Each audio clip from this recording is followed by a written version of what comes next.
All right, folks, we're back here for episode 8 of Shogun. As I mentioned, episode 7, 8, and 9 are available for you right now as we are playing catch up. Episode 8 is The Abyss of Life. So since this episode is already out, we're not going to go through the whole episode. We just got to tackle the big events of it. Man, I think by the end of this year, we have got to talk about how this is one of the greatest shows in television history. Yes. And when I say by the end of the year, because it needs to get all of the accolades attached to it. You mentioned episode 7 being the best episode, and then this one was like, okay, so hold my beer, because this one is amazing. And like, knowing how series structures work, episode 9 absolutely should be the best episode, and 10 should be something to either leave us off for the series in general or set us up for the next season. But 9 definitively is the one that we should be having our eyes set on. We can't wait to talk about that, and that video will be available for you as soon as we watch it, but we're dropping them all at the same time. But this one really did a lot for me. I know you've been very much on Toranaga's ass this entire time. Wasn't sure if he's a good guy, wasn't sure if he's a bad guy, wasn't sure did he have people at best interest. It was a lot kind of going on with him, and I gotta be honest, man, this one kind of made me think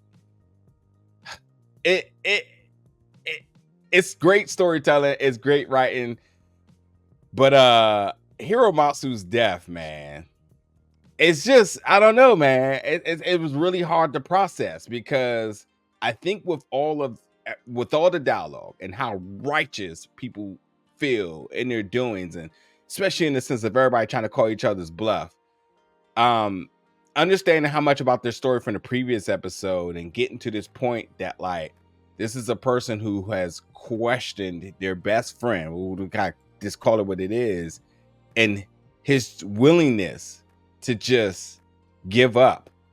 And there's so many different things being said, like he's not really here anymore, like mentally he's kind of checked out, he's conceded defeat, this is not the person we're used to seeing. And the fact that, like, Hiromatsu says, or is willing, or was willing initially to take his own life before he goes to Japan and die amongst his side, even to the point of them discussing pointless death. To you, man, Nadia, what was your thoughts about Hiromatsu? And before we get to the completely end of the episode, but what was your thoughts about the moment that they had? You know, this has been somebody who's been his biggest supporter since 14 years old, as we know. A person who was at times very humble, almost a man of few words at times.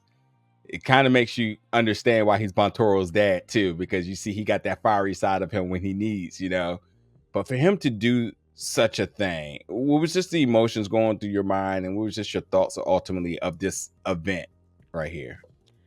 This was heavy, man. This episode really got me. It was a lot. I think Toranaga, I feel like he's stubborn, but I feel like it's not coming from a place of selfishness. It's coming from a place of, like, what to do, what's in the best interest for my people, because he feels like if he stays, that Ishido's just going to destroy the city, that he'll just kill everyone anyway. So he kind of feels like by surrendering, he's doing, like, I guess, his duty.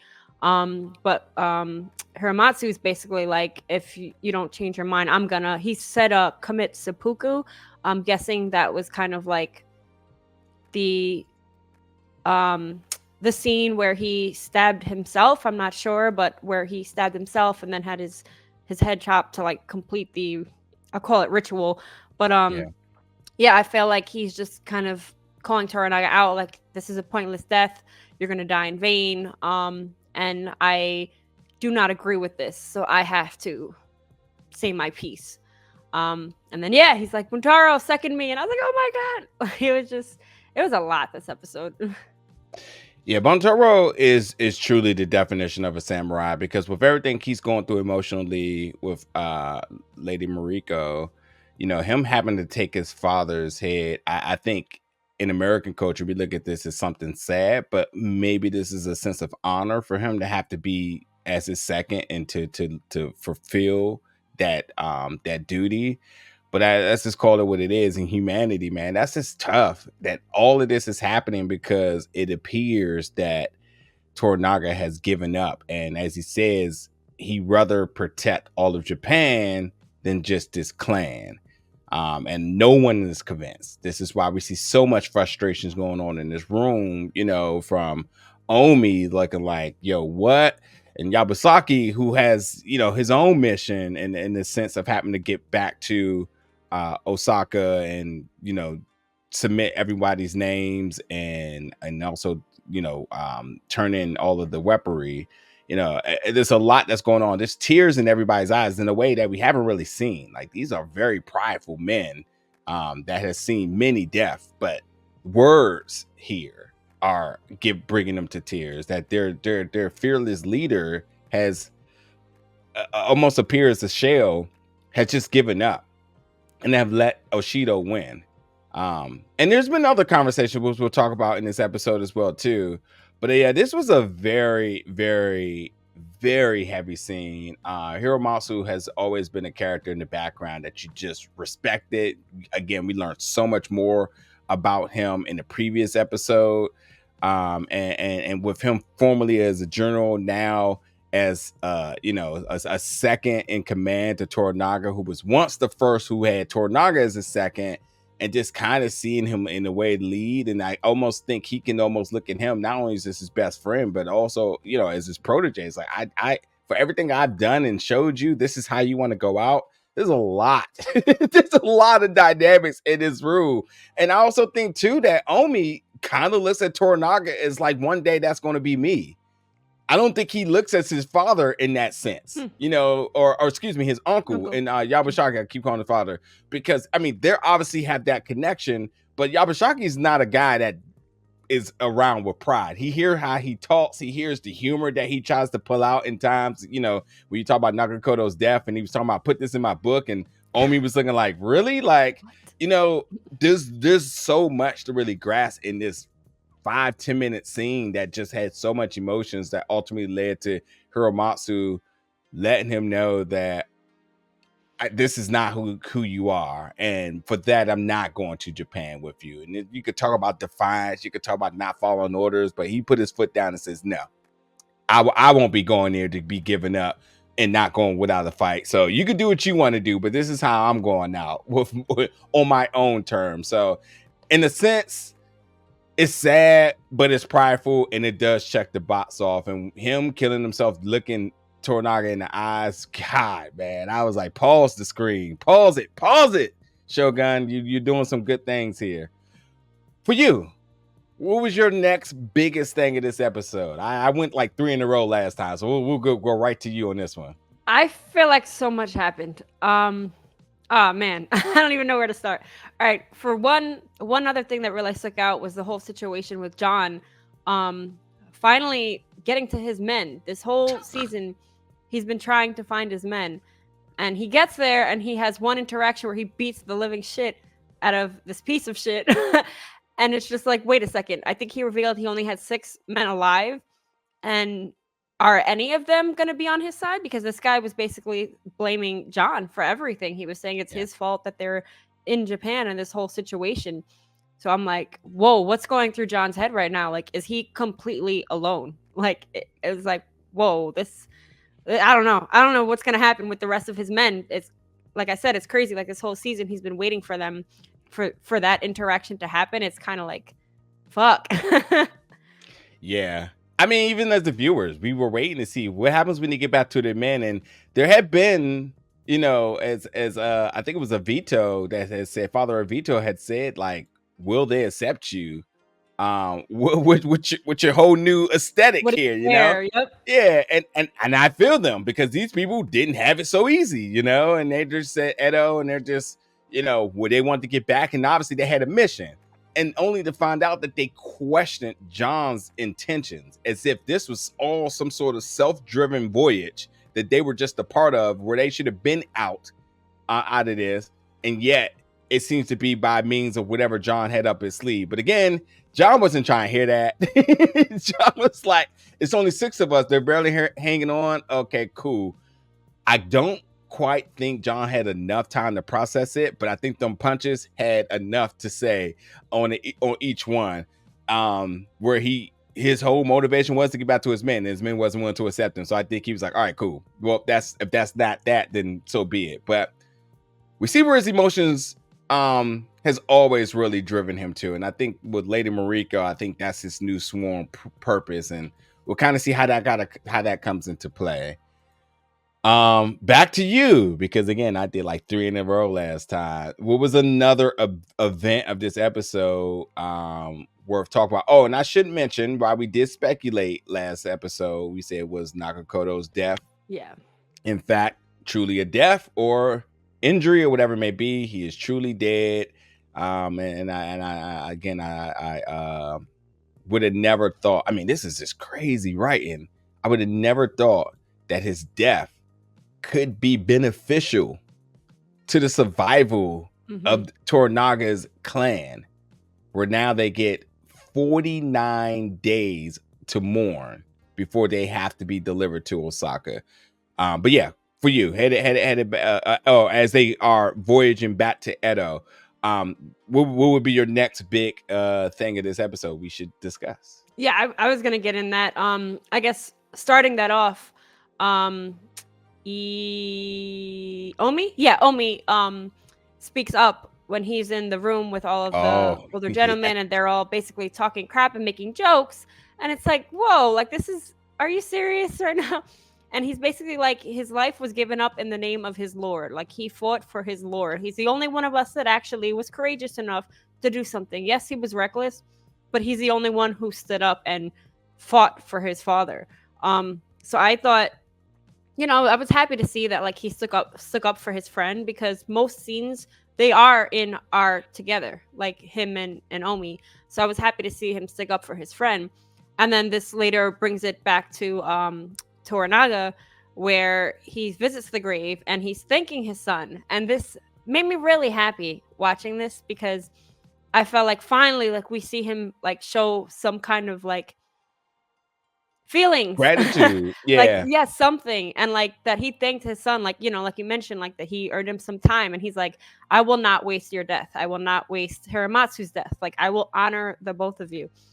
And I guess that kind of brings the whole like bigger picture together of like all of these little events kind of making Toranaga's, I guess, plan. Like, does he have a plan? Because he basically says he wanted to put into motion Yabushiki and John, like, without saying anything. He wanted them to commit these actions on their own, but it seems like he already foresaw that happening. So he's like, all right, Mariko, you're next. So I'm like, whoa, wait a second, what's going on? Like, oh man, I knew Toranaga wasn't giving up. So I just like how it's all starting to tie together. I mean, the genius of Toranaga makes us all have to sit back and just shut up, because he had to have his right-hand man, Hiramatsu, his best friend, as we would say here, since the sandbox, die to make it believable that he was going to be given up back in Osaka. Like, that was the thing. So his life was not meaningless. And sad to say, the Nagakoto's thing wasn't something I think he blessed, but it happens to be a blessing in disguise that it was also beneficial. And then Lady Mariko, we know that he was going to give her something. They've had so many deep talks about her legacy, her purpose, and so on, and we just knew it was only a matter of time that it was going to come about. But first of all, I want to go back to Omi. Omi standing up for his boy Nagakoto. I think he definitely foreseen the two of them being leaders at some point. And while they drastically are different, and Nagakoto is still very much young and you can almost say immature at times, and as they say, careless and made mistakes, which I thought was funny that they were very honest about that. But, they were still not showing him the honor that Omi said. He said, nah, this is my boy, and he believed in something. He never was going to give up. So I don't know why you all are sitting here just kind of like lackadaisical about like, oh, I guess this is over. But that was, as the reference I made last episode, was the straw that broke the camel's back, because it's a chain of events. Omi standing up and speaking to everybody made everybody go into that next scene with Toranaga, and everybody was like, "You're right." And as Hiramasu says, like, Omi, there was a lot of things said, but Omi was entirely right on everything he said, which ultimately led to that and to the next thing, to the next thing. Now, Toranaga being very, very ahead of the curve here and knowing just the shadiness behind Blackthorn. I don't know if you say the shadiness behind Blackthorn, but definitely with Yabashigi, and able to like get ahead of what they were going to do and use that. It's one or two things. One, we know he has spies, and we know he got ears to the streets. You know, he gonna find out what's happening. But for him to have planned this all out, his health truly is deteriorating from the travel. So like under those circumstances as well, and being able to use and utilize this random allegiance between Blackthorn and Yabashigi, and to send them on the mission. Like he sends Yabashigi on the mission.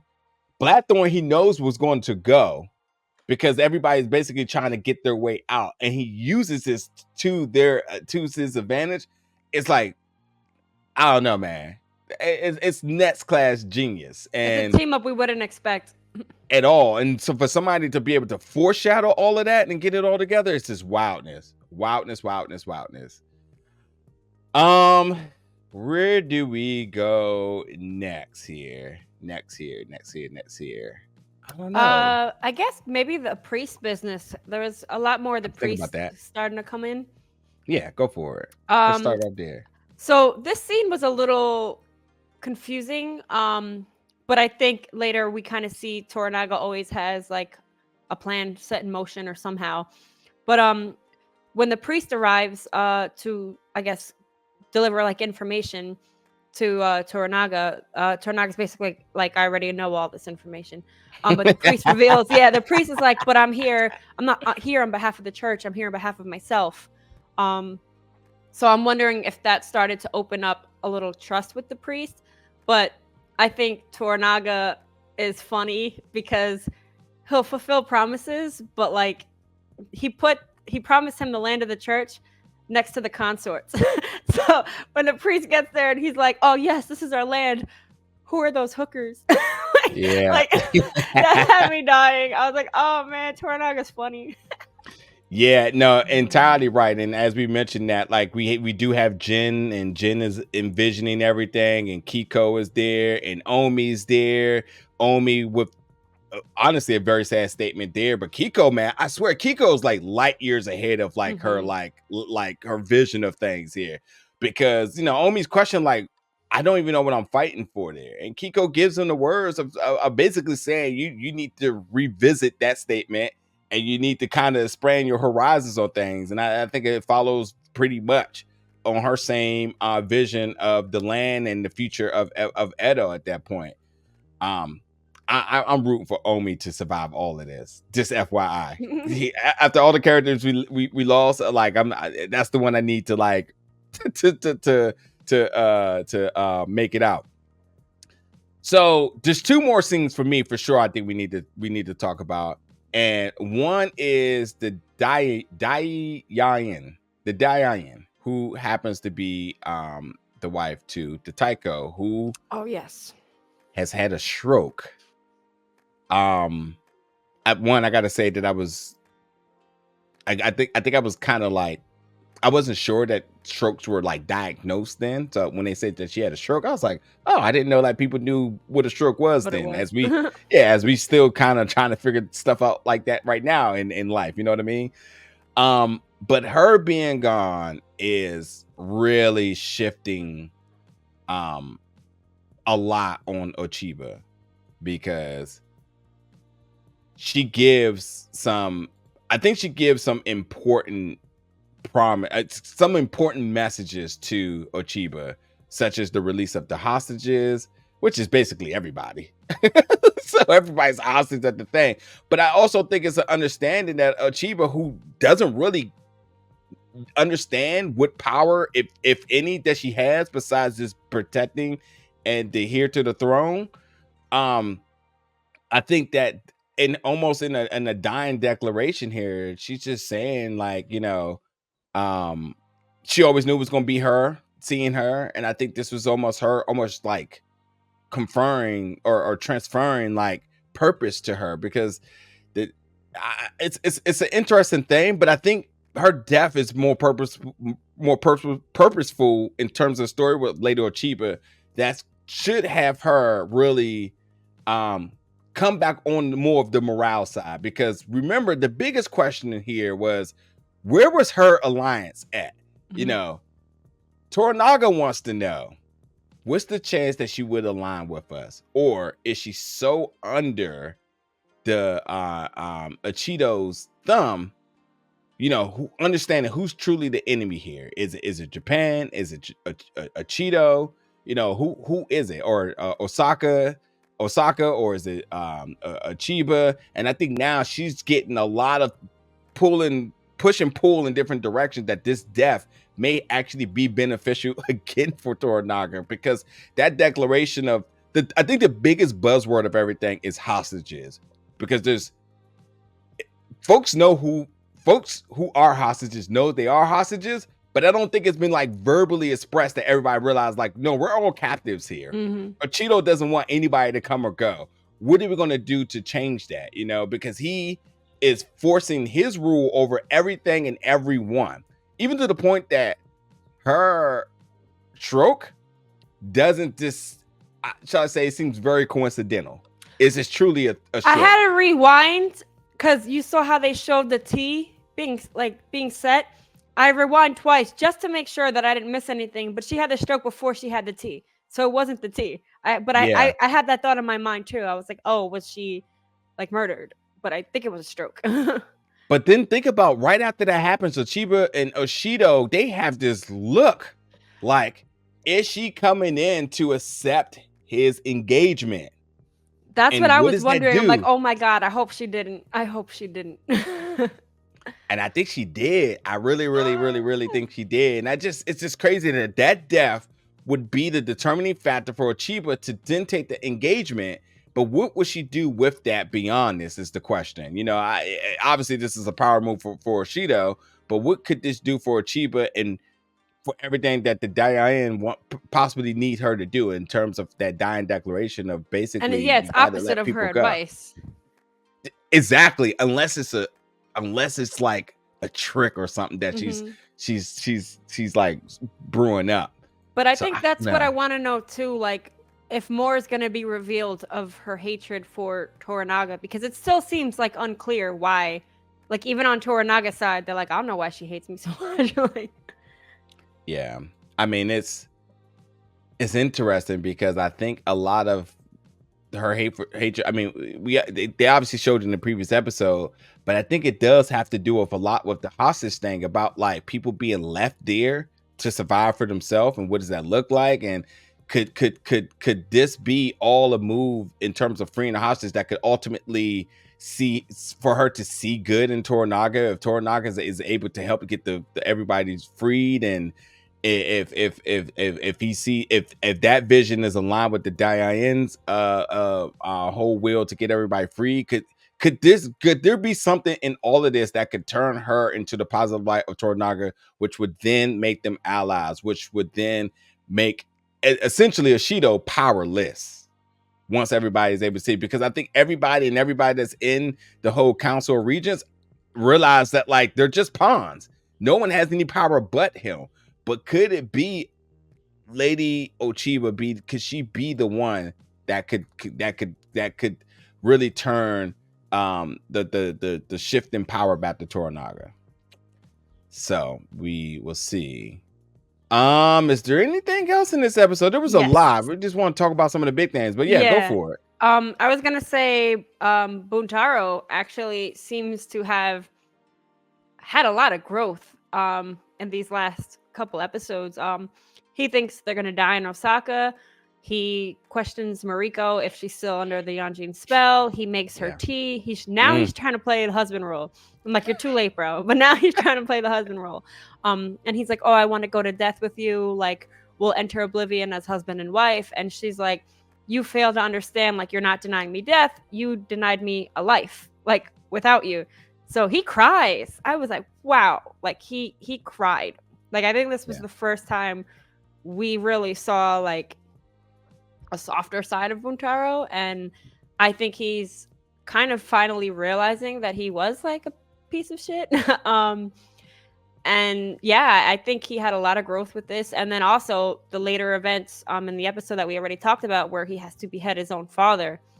I think that's probably gonna have some kind of lasting effects on him. I don't know whether he's gonna be more suicidal, like in terms of um like following Toranaga or doing, Yeah. I don't know. I just feel like something more is gonna happen. Like maybe he'll take it out on Toranaga. I don't really know how he's gonna process that, but I think it's gonna affect him. Yeah.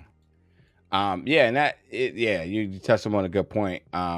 We also met Ren, and talked about our grandfather had never visited. There's a lot of kids out here that had not seen their grandparents and whatnot, which ultimately reminds you too that even back in Osaka, that let's not forget that Toranaga has wives there that he hasn't seen as well. So there's definitely going to be some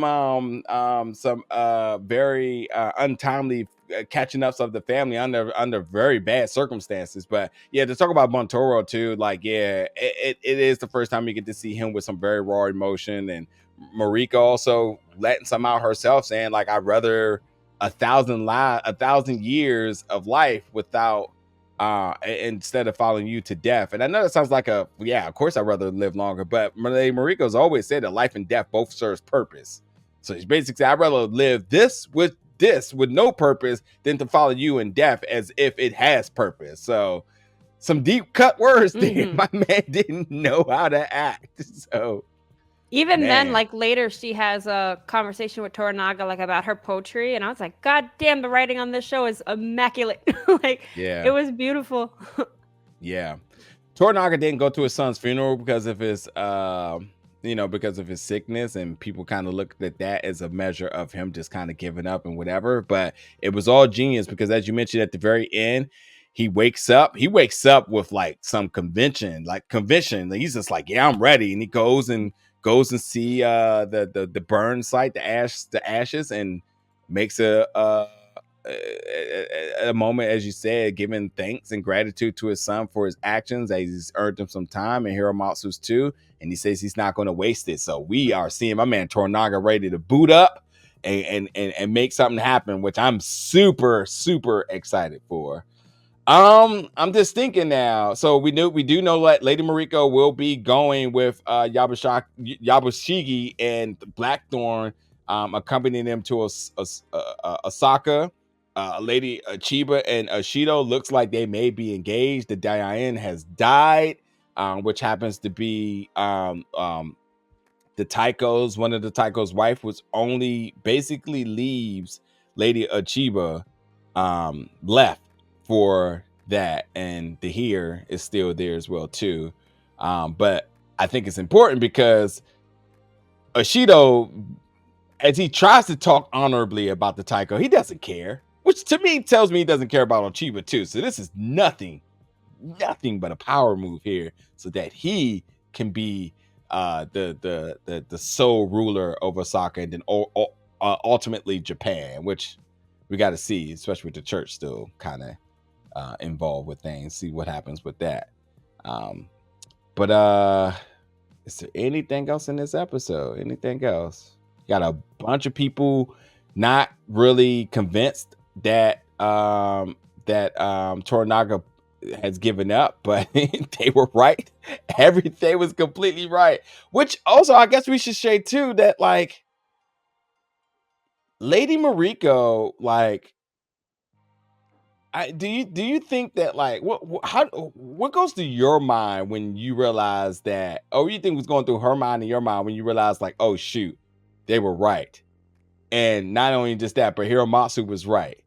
And now that she has her purpose and knows what she has to do, but what do you think was like kind of going on through her head? Like, that's a lot to endure in order to make people convinced. What do you think? Do you think that like maybe she understands her purpose and is her purpose is of loyalty, or is her life just only for him and not valued as more, shall I say?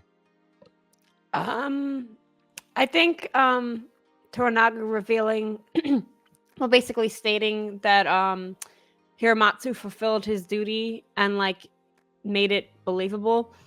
I think that's kind of really going to set the tide and set things in motion. And then the three of them leaving and kind of doing, I guess, their own thing, even though he kind of already knows about it.